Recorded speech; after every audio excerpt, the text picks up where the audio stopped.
What's going on, everybody? Josh Engleman here for Stokastic.com, back again with the NBA DFS contenders on FanDuel for Friday, March 17th. Now be sure to hit that like button, subscribe to the channel, and hit the notification bell so you know when everything goes live. Follow me on Twitter, @Josh Engleman, if you can. That would help me out a bunch. And sign up for our lineup generator. Check it out on the banner at the top. 50% off your first week. It's less than $5. We generate thousands of lineups on the back end. We get rid of everything that we think stinks, and then we present the rest to you. Sift through it, swipe through it. If you like it, click save. If you don't, click discard. Chalky lineups, balanced lineups, contrarian lineups, lock a player in, export up to 20 via CSV. If you're looking to play more lineups, or even if you're just looking for a little help building one for less than $5, this tool can get it done for you. Now, we're rounding out the bottom of my top 10 with John Collins, Devin Vassell, Nick Richards, Trey Jones, and Kyrie Irving on the outside looking in. Who will be my favorites? My top 5 plays for today?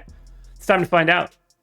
First up at number 5, we're going to Malik Beasley. He is shooting guard small forward eligible, 4,900, projected for 25. The goal is 32. He's in the optimal lineup 20% of the time.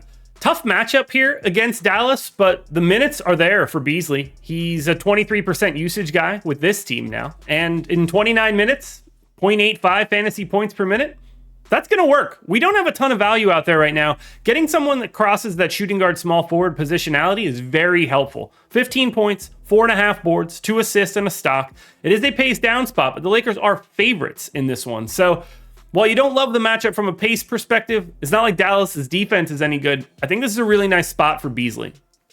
In at number 4, I've got Matisse Thybulle. This one scares me, but again, I don't think we have a ton of value out there. Small forward eligible, 4,400, projected for 23. The goal is 30. He's in the optimal lineup 21% of the time.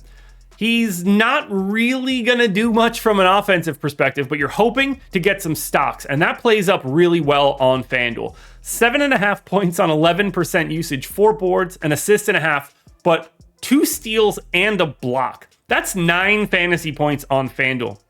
It doesn't take much more of an outlier day from a stock perspective before you need Thybulle. 30 fantasy points at 4,400 today, and you're feeling pretty good. In at number 3, we've got DeAndre Hunter. Now, I love getting to this game. He's small forward, power forward eligible, 5,200, projected for 27. The goal is 34. He's in the optimal lineup 21% of the time.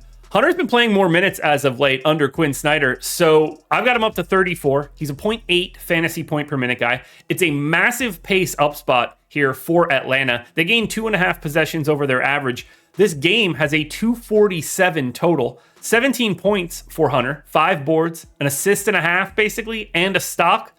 That's going to work. He's got the MPE. The price tag works, but that price tag is more for like 31 minute a game Hunter. Those extra 3 minutes matter. At number 2, I'm going to Xavier Tillman. This one's a little scary. It's power forward center eligibility. That helps out a ton. That's very big flexibility. He's 5,400, projected for 29.5. The goal's 35. He's in the optimal lineup 23% of the time. So I got him in for 27 minutes. I think there's some upside there. There is a little bit of downside. He doesn't have to close. They can close these games with Jaren Jackson at the 5. But against San Antonio, 7.5 point favorites, bad defense, pace up spot. I think all of those things are in Tillman's favor. He's well over a fantasy point per minute guy. 10 points, 9 boards, 2.5 assists, and 2 stocks. He's going to fill out the stat sheet. But really, what we're looking for here is that additional flexibility from having power forward eligibility. Like, subscribe, notification bell, and follow me on Twitter @Josh Engleman. But the biggie, you see it on the screen, NBA lineup generator, $4.48 for your first week. There's a QR code on the screen. Scan that if you want, or click the link in the description. It's just going to help you. My number 1 contender for today is going to be Tyus Jones. He's point guard eligible, 6,700, projected for 38. The goal's 41.5, and he's in the optimal lineup 25% of the time. He plays 33 minutes a night. It's 20% usage. He's a 1.1 fantasy point per minute guy in this spot because the Spurs aren't good. And a little bit of an interesting matchup considering who's going to be likely the starting point guard for the Spurs. It's a pace up spot for Tyus, 16.5 points, 8.5 assists, 4.5 boards, and a stock and a half. He does a little bit of everything out there. The assists are what you're hoping for, and he should have very little trouble picking up assists against the Spurs. That defense isn't very good. Tyus Jones is your number 1 contender. Alrighty, folks, that will do it. Those are my NBA DFS contenders on FanDuel for Friday, March 17th. DraftKings version is around here somewhere, so check it out. Good luck tonight, everybody. Win some money. We are back again tomorrow morning. No, we're not. We are back again Monday morning for another edition of the Contenders.